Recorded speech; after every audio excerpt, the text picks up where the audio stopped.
todos, meu nome é Marcos. Eu gostaria de compartilhar com vocês mais uma reflexão sobre dois textos que estão lá em Mateus capítulo 18 e outro está no Evangelho segundo Lucas capítulo 24. No Evangelho de Mateus, no capítulo 18, Jesus está compartilhando com seus discípulos alguns princípios a respeito do reino de Deus, né?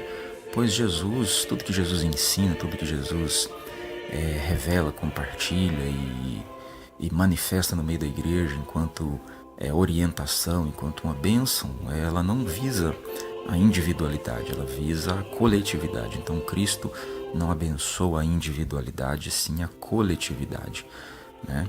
Então tem um texto muito interessante que Jesus, quando Jesus estava falando acerca da oração, né, que Jesus vai dizer, quando dois ou mais concordarem aqui na terra a respeito de algo, o meu Pai vai fazer com que isso aconteça. Isso também é ligado, né? Haverá também uma concordância no céu.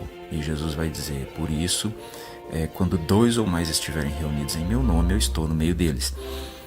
É muito interessante que muitas vezes a gente se utiliza desse recurso, desse texto bíblico, com o objetivo de defender uma demanda que é exclusivamente nossa, não é? Então, porque a gente acha que alguém orou a nosso respeito por aquilo que é uma demanda exclusivamente minha, que não contempla a igreja, que não tem nada a ver com a igreja, tem a ver com o meu desejo, tem a ver com a minha necessidade, mas isso não contempla a igreja.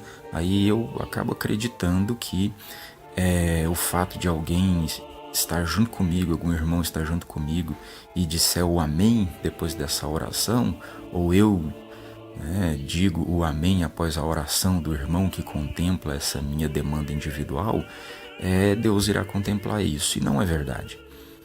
Não é só porque você diz o amém em alguma oração que ela vai acontecer, porque quando Jesus diz sobre essa questão dessa concordância, né, Jesus estava abordando um contexto do reino de Deus. Então, como eu já disse, Cristo não abençoa a individualidade. Então não basta alguém orar por você e você dizer o amém sem que o motivo, o alvo dessa oração, a bênção que está sendo pedida nessa oração, contemple única e exclusivamente você e não contemple a comunidade. Isso não vai acontecer, né?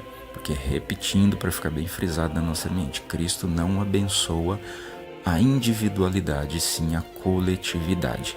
Por isso que Jesus diz que onde dois ou mais estiverem em meu nome, eu estarei no meio deles. Então quem se reúne em nome de Cristo Jesus, como disse o apóstolo Paulo, ele vai dizer, olha, cada um tenha cuidado do que é do outro e não exclusivamente daquilo que é seu. Então Paulo diz, olha, a igreja, nós enquanto cristãos, nós precisamos buscar primeiramente o interesse, nós precisamos defender o interesse do nosso semelhante, do nosso próximo, e não buscarmos o nosso próprio interesse, porque num ambiente relacional, num ambiente da igreja, num contexto onde Cristo se manifesta, isso traz segurança, porque ao mesmo tempo em que eu busco, defendo o interesse do meu irmão e não só o meu, eu também vou ter a certeza de que tem outros irmãos da mesma forma defendendo o meu interesse também e não exclusivamente o interesse deles. Isso no sentido de que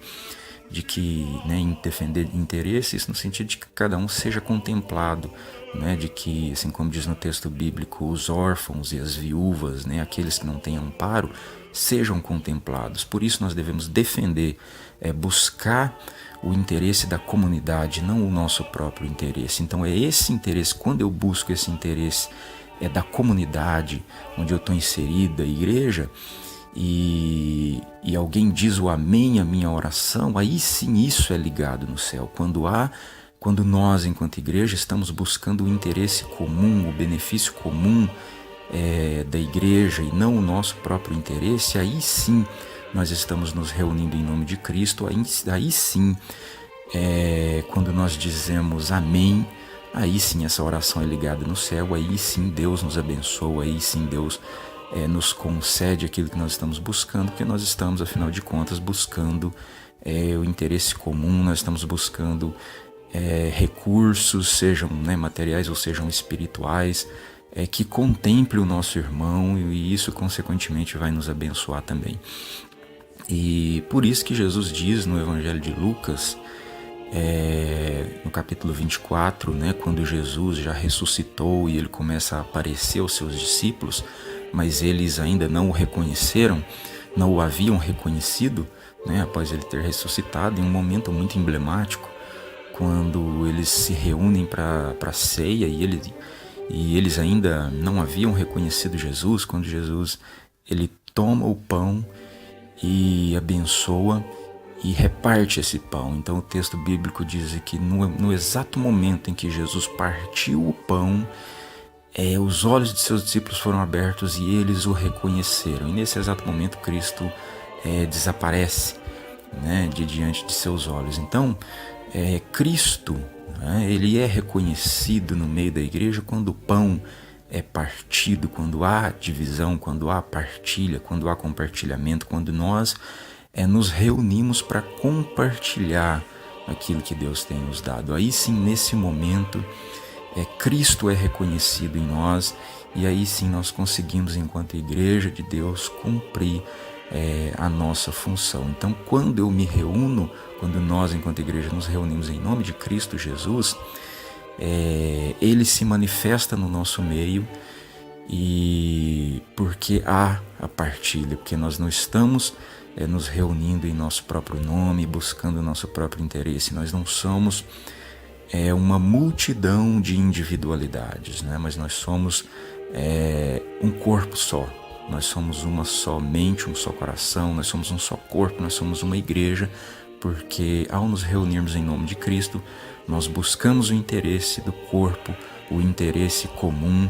Então nós partilhamos da nossa vida, nós partilhamos o nosso pão, e nesse momento em que nós estamos partilhando o pão, dividindo a nossa vida, dividindo tudo aquilo que Deus tem nos concedido, Jesus Cristo é reconhecido, Ele próprio é reconhecido. Então o esforço da igreja é se reunir para defender o interesse do seu próximo, para partilhar o pão. Nós não precisamos fazer nenhum esforço intelectual ou emocional para fazer com que as pessoas entendam a nossa mensagem. Nós precisamos simplesmente nos reunir em nome de Cristo para compartilhar. E o próprio Cristo vai se revelar, vai se fazer entendido, vai se fazer manifesto,